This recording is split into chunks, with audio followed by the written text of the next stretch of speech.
Imagine your child's service dog, a lifeline in the face of challenges, calmly rolling beside them in a wheelchair until a single gunshot shatters their peaceful walk. But the horror doesn't stop there. The story takes a turn that no one could have predicted.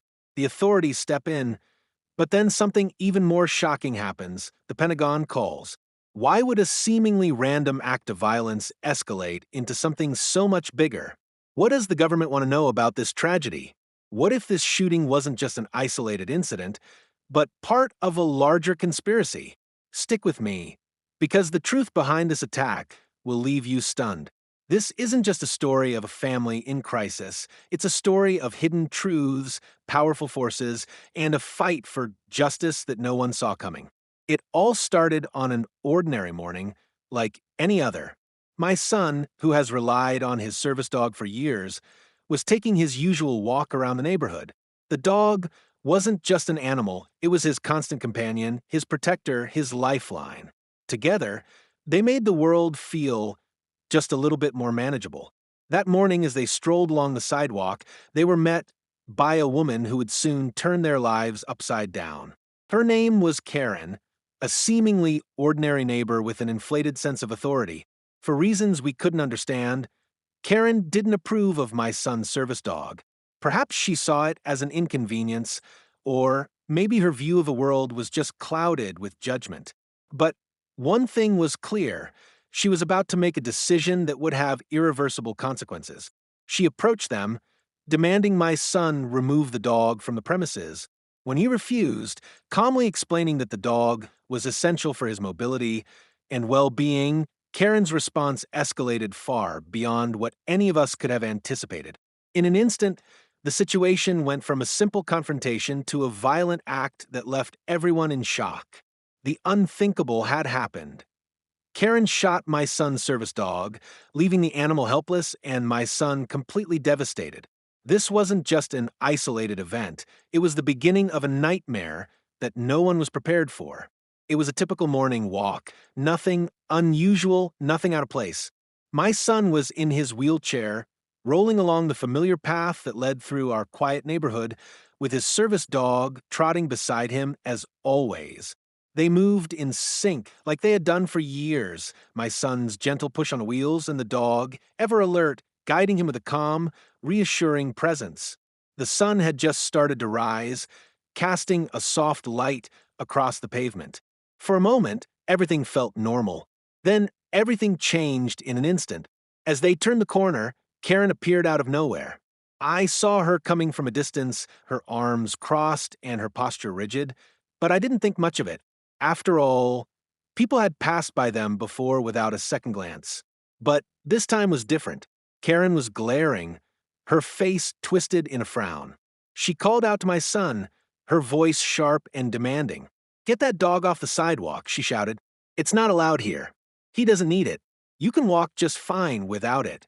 My son, stunned, stopped and looked up at her. "He's my service dog," he explained, his voice steady but confused. "He helps me get around. I need him." Karen wasn't having any of it. She stormed up to them, her eyes narrowed. "I don't care what you think you need. That dog shouldn't be here. You're breaking the rules, and I'm going to do something about it." My son was taken aback, unsure of what to do. He tried to explain once more, but before he could finish, Karen reached into her bag and pulled out something that made my heart stop: a gun. Everything seemed to freeze in that moment. Time slowed. The shock of seeing a weapon in her hands left me speechless, my brain unable to process what was happening. The dog barked, sensing something was wrong, but before anyone could react, Karen raised the gun. I couldn't believe it. There was no warning, no time to move. The sound of the shot echoed through the street, loud and deafening, like a thunderclap that rattled my very soul. My son screamed in terror as the service dog, who had always been so strong and steady, yelped in pain, falling to the ground. I rushed toward them, my heart pounding, but my feet felt like they were stuck in cement. The world around me was spinning, the horrifying scene unfolding in front of my eyes. The dog lay there, breathing heavily, struggling to move. My son was beside him, panicking, calling for help. "Dad, help him, please," he cried, tears streaming down his face. I finally reached them, kneeling beside my son and his dog. The dog's fur was matted with blood, and I could see the terror in his eyes. The pain was evident, but even more painful was the look on my son's face, his trust in the world shattered in that one moment. The fear and helplessness were overwhelming. Karen stood a few feet away, the gun still in her hand, her expression unreadable. She didn't seem to care about the consequences of her actions, or perhaps she was too consumed by her own twisted sense of justice. I could hear her muttering something, but her words didn't make sense. I immediately called 911, my voice trembling as I described the scene to the operator. There's been a shooting. A woman just shot my son's service dog. Please send help now. The minutes felt like hours as we waited for the authorities to arrive. My son was cradling his dog, whispering to him in desperate attempts to calm him. It broke my heart, knowing that there was nothing we could do to reverse what had just happened. And then, as if the day couldn't get any worse, the unimaginable happened. The police arrived, but it wasn't just them. There were federal agents, too, and what followed was something we never could have prepared for. A call came in that would change everything. The Pentagon wanted to know what had happened. It was a shock, a chilling, unexplainable twist to an already surreal nightmare. Why was the Pentagon involved? What did they want? The pieces of the puzzle were starting to fall into place, but I had no idea just how deep this was going to go. The aftermath of the shooting felt like a waking nightmare. The moment the police arrived, they took control of the scene, cordoning off the area and trying to assess what had happened. My son's service dog, still lying motionless on the pavement, was rushed to the vet. But the emotional toll of watching my son's world unravel in front of him was unbearable.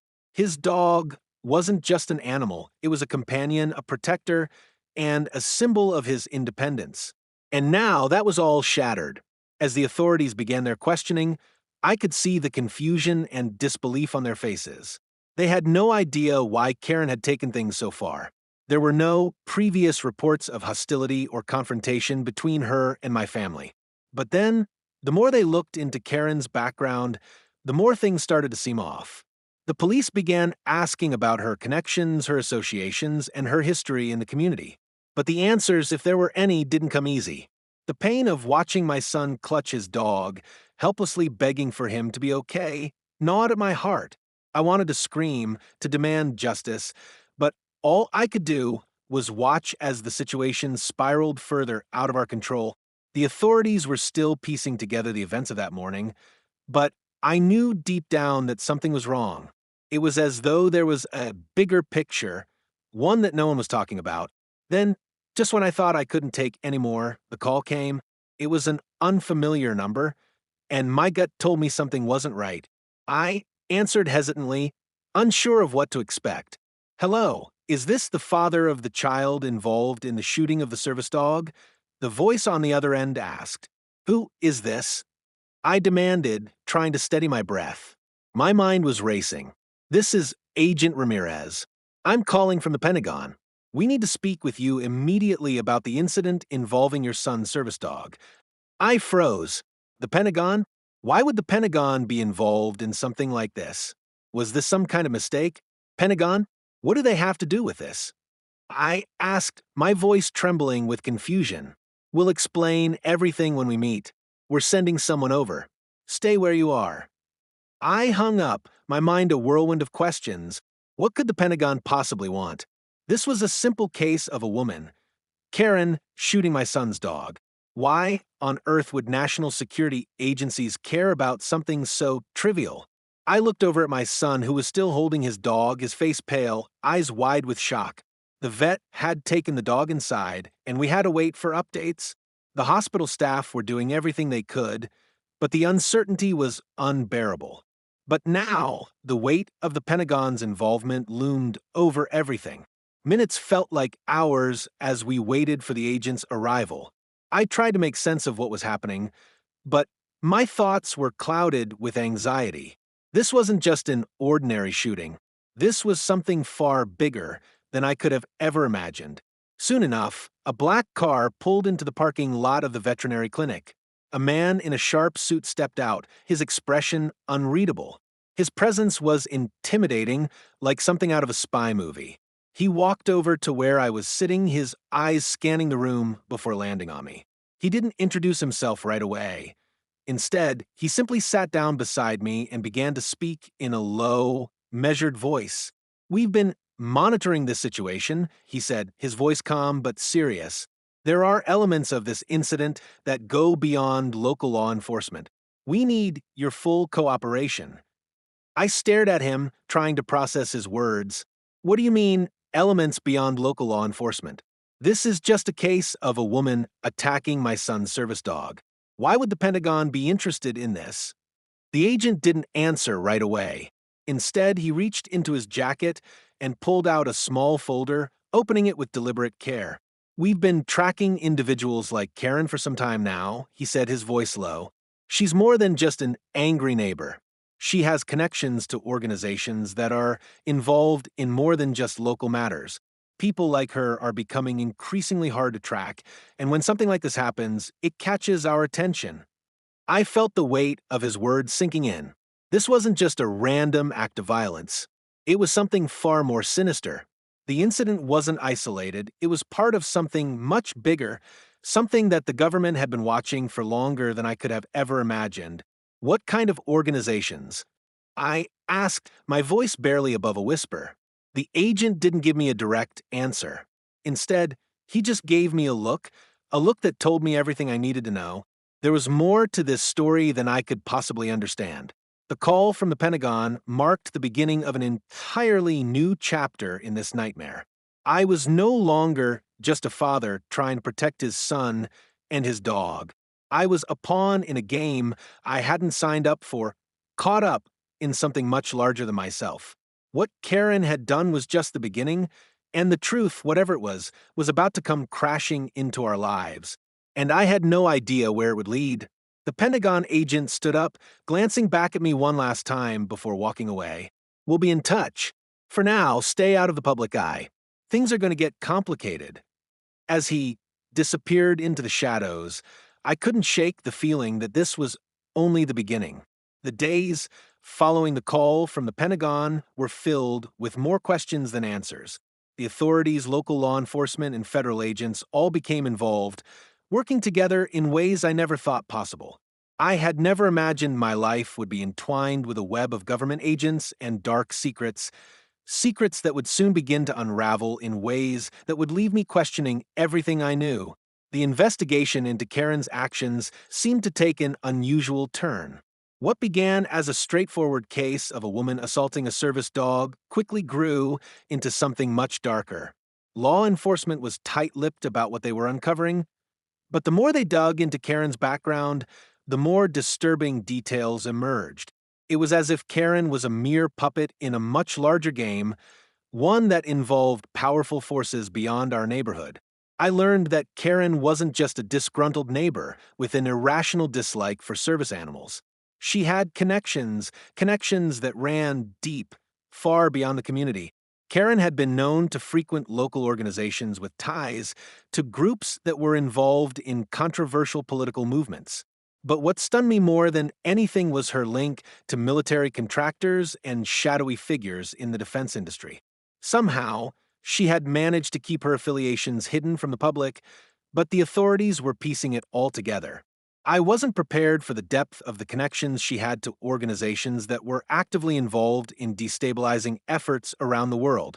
These groups were more than just conspiracies whispered on the internet, they had real influence with money and power flowing through channels I had never even heard of. How could someone like Karen, an ordinary woman living in a suburban neighborhood, be so deeply connected to global movements of such significance? The authorities had stumbled onto something much bigger than a single shooting. There were whispers of clandestine operations, hidden agendas, and a network of individuals orchestrating events from shadows.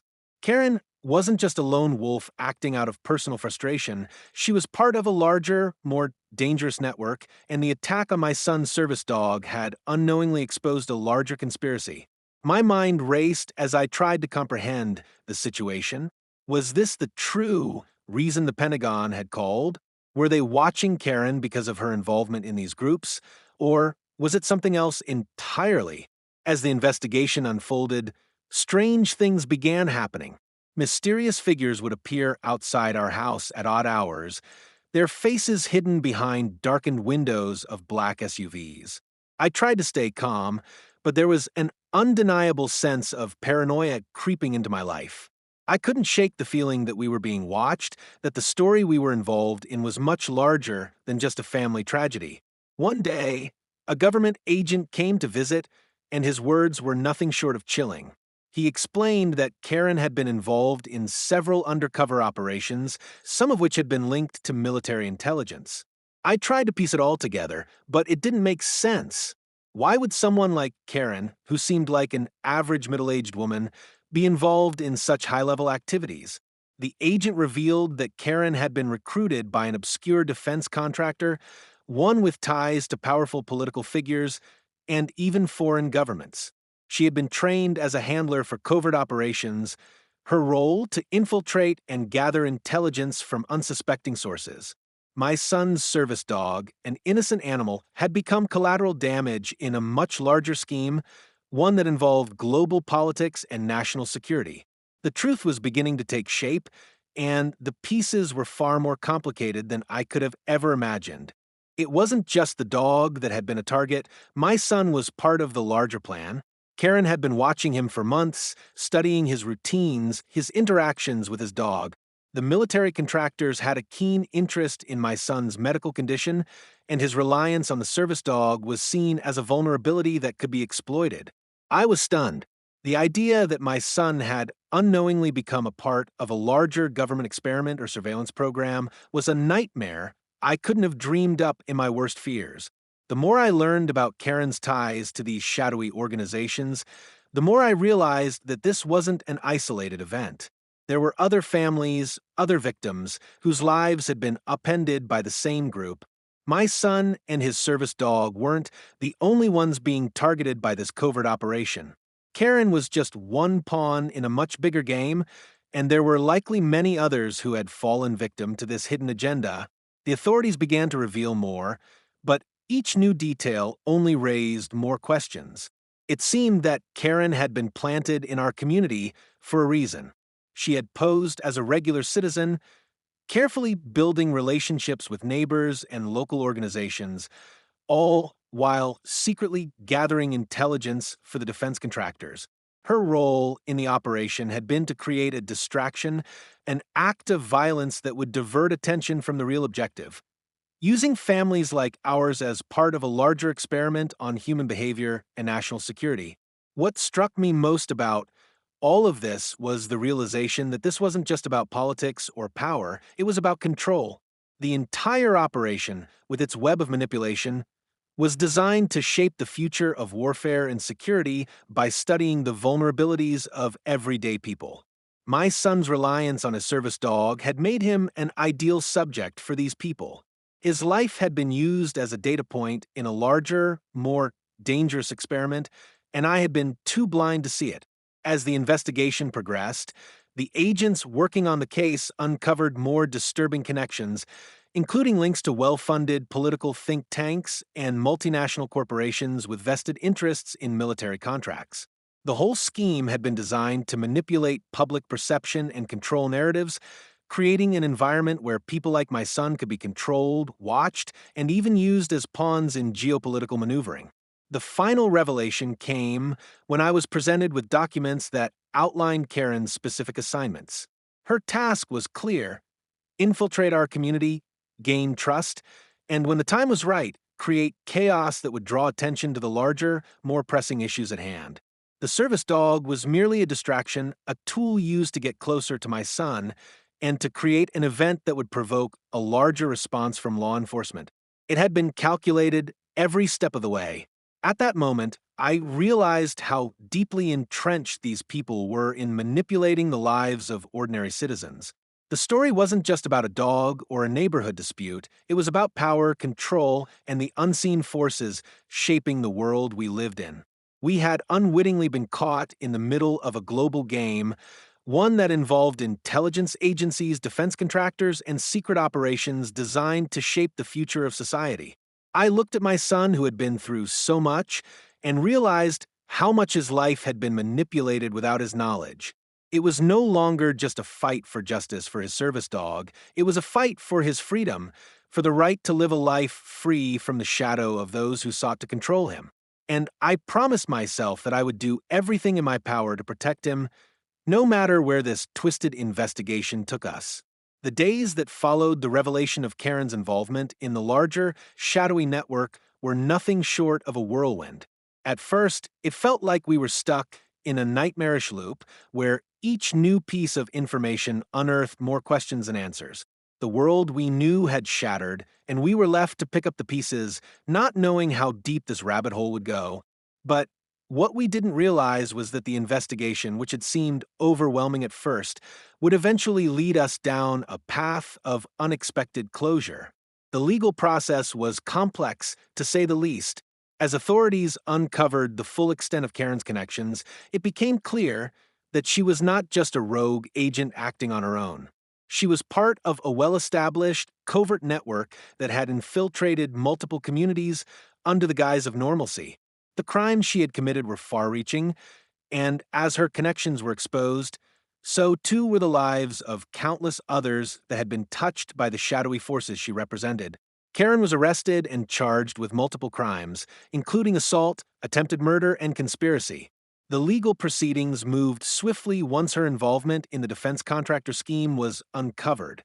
The government had to move quickly to prevent any further exposure of the network, as they feared what might happen if more people started asking questions. But despite the quick progress in the case, there were still unanswered questions. How deep did the conspiracy run? Who else was involved? And what exactly had Karen been trying to achieve by attacking my son's service dog? Was the attack merely an experiment, or was it a deliberate attempt to provoke a reaction? As Karen's trial began, we were faced with the reality that our personal tragedy was now public. The media, once focused solely on the horrific shooting of a service dog, now delved deeper into the broader conspiracy that had been uncovered. The media coverage was overwhelming. Reporters camped out in front of our house, constantly asking questions, trying to get a glimpse of my son, who had been traumatized by the events. It was as though we had become the center of a much larger, more disturbing story, one that seemed to have no end. My son, for his part, had retreated into himself. He refused to speak to anyone outside of our family and had stopped going to school for a while. The emotional toll this incident had taken on him was evident in the way he withdrew from everything. He was no longer the confident young man who had relied on his service dog to navigate the world. Instead, he was a shadow of his former self, haunted by the attack, by the fact that he had been used as a pawn in something much bigger than himself. It broke my heart to see him like this. But as the weeks passed, something began to change. My son, with the help of his family and a therapist who specialized in trauma recovery, started to open up. Slowly, he began to reclaim his life, though the scars of the incident would never fully disappear. The emotional healing was gradual, and there were days when it felt like we were taking one step forward, only to take 2 steps back. But through it all, my son showed incredible resilience. He began to take small steps toward regaining some sense of normalcy, even if it meant taking things one day at a time. The more he opened up, the more he realized that he was not alone in this. He wasn't the only one affected by the broader conspiracy. As the investigation into Karen's ties to the defense contractors deepened, we learned that several other families had also been targeted, their lives upended in similar ways. It was as if the network of shadowy figures had been using ordinary people like us as pawns in their grand game. My son's experience had become a microcosm of a much larger, darker narrative, a narrative that had been unfolding for years without us even knowing. One of the most difficult parts of this journey was coming to terms with the fact that the dog, who had been my son's protector, would never fully recover from the trauma of that day. Despite the best efforts of the veterinary team, the injuries were too severe. The dog, once so full of life and energy, was left with permanent damage. The emotional bond between my son and the dog had been severed, and while he still loved his companion, there was a sense of loss that lingered. The dog had been a symbol of strength and independence, but now it was a reminder of a horrific event that would forever change their relationship. In the aftermath, we decided to adopt another service dog for my son, a decision that was both a healing step and a painful reminder of what had been lost. The new dog didn't replace the old one, it couldn't, but it provided my son with a renewed sense of purpose and security. He began to form a new bond with this dog, one that was forged through mutual trust and the desire to heal. While the new dog couldn't erase the past, it offered a glimpse of a future where my son could continue to live with the independence and freedom he had once taken for granted. The final resolution came with Karen's sentencing.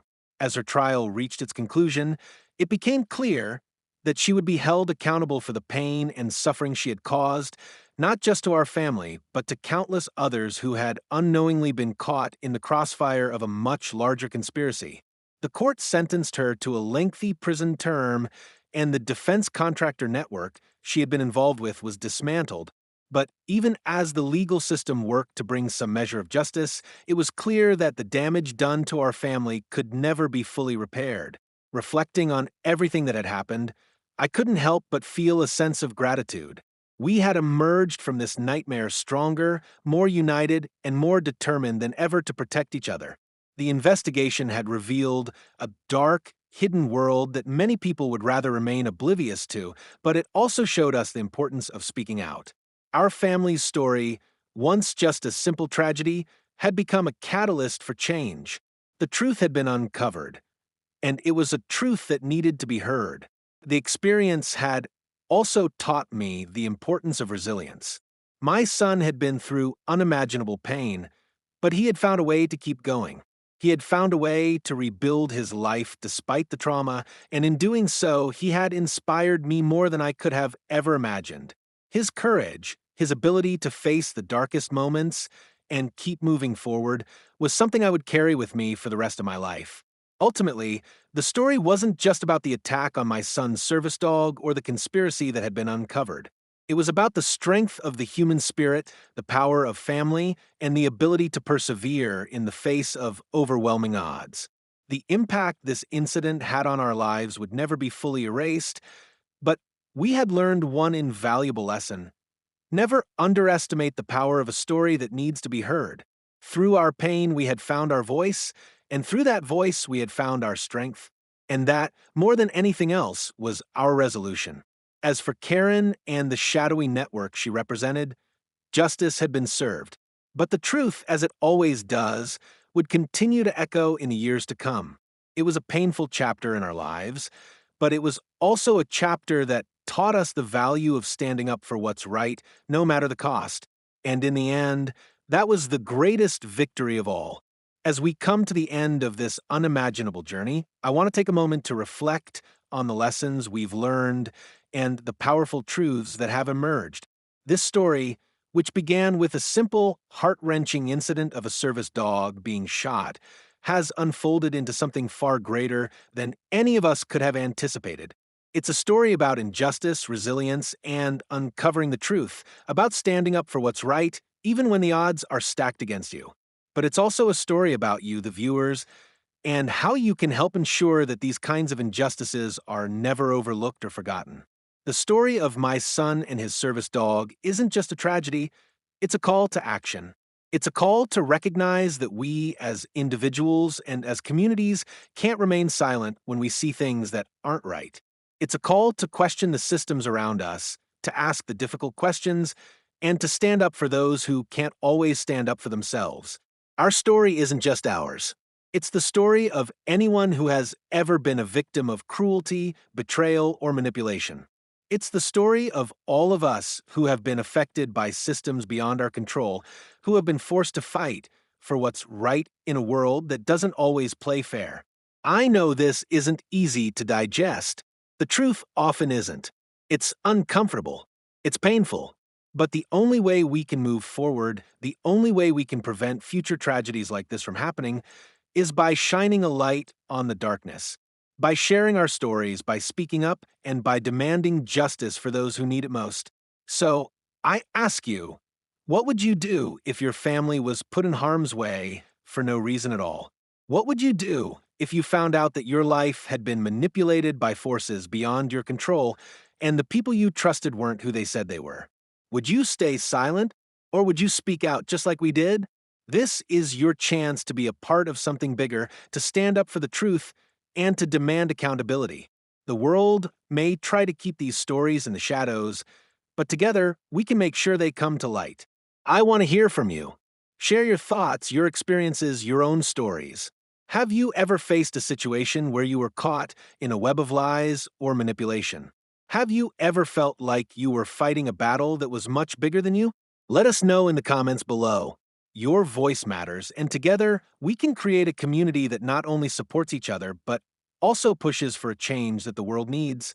By sharing this video, you're not just spreading awareness about our family's struggle, you're becoming part of a larger movement to ensure that these kinds of injustices are never swept under the rug again. Your support can make a difference. By liking, commenting, and sharing, you're helping to amplify this message and make sure it reaches more people who need to hear it. You're showing that we, as a community, care about the truth. We care about standing up for those who are vulnerable, who have been silenced, and who need our support the most. And if you want to continue following our journey to see how this story unfolds and what happens next, make sure to subscribe to the HOA Stories. This channel is more than just a place to share our personal story. It's a platform where we can raise awareness, expose hidden truths, and give a voice to the unheard. We will continue to dive into stories that matter, stories that challenge the status quo, and stories that need to be told. But we can't do it alone. We need you, our community, to help spread the message, to help ensure that these important stories don't fade into the background. I encourage you to join us, to subscribe, and to be part of a movement that speaks for those who can't speak for themselves. If this video has moved you in any way, if it's made you think about the world we live in and the systems that govern us, then take action. Don't let this be just another video you watch and forget. Share it with others, talk about it, and most importantly, make sure you stay engaged. The more people who know the truth, the more power we have to change things. But it's not just about watching, it's about taking action in your own life. Don't allow yourself to become complacent when you see injustice. Don't stay silent when you know something is wrong. Whether it's standing up for your neighbors, speaking out against abuse of power, or simply helping others in need, we can all make a difference. This is your moment to decide what kind of world you want to live in. A world where injustice prevails, or a world where we all stand up and demand better. In the coming weeks and months, we will continue to bring you stories that shed light on the struggles people face behind closed doors. These stories won't be easy to hear, but they are necessary. They are stories of resilience, of courage, and of fighting for what's right. Together, we can create a space where these stories are heard, shared, and used to inspire real change. This isn't just about us, it's about all of us as a collective, making sure that our voices are heard and that we never forget the power of standing together. The journey we've been on has been painful, yes, but it has also been enlightening. We've learned so much about ourselves, about the world, and about what truly matters. And through it all, we've realized one thing. The most powerful weapon we have is our voice. By speaking up, by sharing our stories, and by standing together, we can create a future where truth and justice are always valued above power and manipulation. So, I ask you again, what will you do? Will you stand by and let the world continue as it is, or will you take a stand for what's right? Thank you for being part of the HOA Stories. Thank you for listening, for supporting, and for taking action. Together, we can make sure that these stories are never forgotten and that justice is always served. Subscribe, share, and let's keep the conversation going. Let's stand up for the truth. Let's make sure the world knows that we won't remain silent when injustice prevails. It's time to act. It's time to change the world, one story at a time.